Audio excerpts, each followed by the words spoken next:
When you first start drinking whiskey, you may cut it with soda to tame the alcohol burn, or opt for shooting it, disregarding the flavor. But eventually, you'll start to sip your drink. At that point, it's a good idea to take some time to explore each of the whiskey categories to figure out which styles you enjoy. Bourbon is a good place to start, particularly if you're in the States, where availability isn't much of a concern. Bourbon offers flavors such as vanilla, caramel, and baking spices, which make it an inviting style to drink. We've got a few tips to keep in mind while making your selections. First, keep the proof no higher than 100.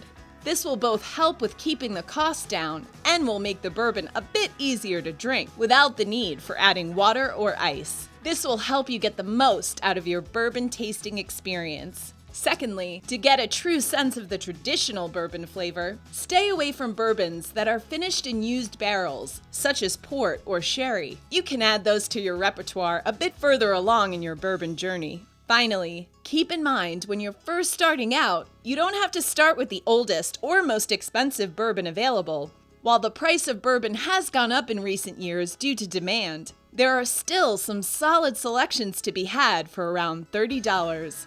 When you're first getting acquainted with bourbon, you might be overwhelmed by the sheer volume of brands to choose from. But there are a few essential bottles that all bourbon drinkers should try in order to get a sense of the difference between the makers. We suggest trying one in each of these categories to get a sense of which bourbon style you prefer.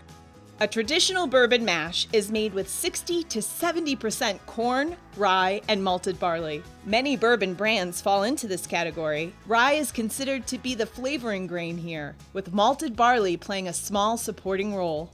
Buffalo Trace is the oldest continuously operating distillery in the U.S. Its flagship bottle was first launched in 1999 to great acclaim. Today, the bourbon is currently allocated, making it tough to find and affecting its price. But if you do find it for around $30, make sure to pick up a bottle.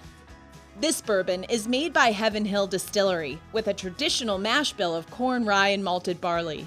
It's aged in Char No. 3 new American oak barrels for 8 to 12 years before being bottled at 94 proof. This bourbon is named after Reverend Elijah Craig, who in 1789 was the first distiller to age his bourbon in new charred oak barrels.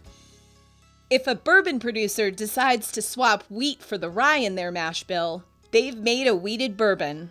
Wheated bourbons have a small round mouthfeel, and the wheat grain brings a cracker-like flavor to the mix. Maker's Mark has a mash bill recipe of 70% locally grown corn, 16% red winter wheat, and 14% malted barley. This recipe was created by Bill Samuels Sr., who baked bread with different grains to settle on his mash bill, rather than trial and error with distillation. This wheated bourbon lists John E. Fitzgerald on its bottle. Fitzgerald was a bonded U.S. Treasury agent who had keys to the Rick House and stole some of the best bourbon for himself, hence the name.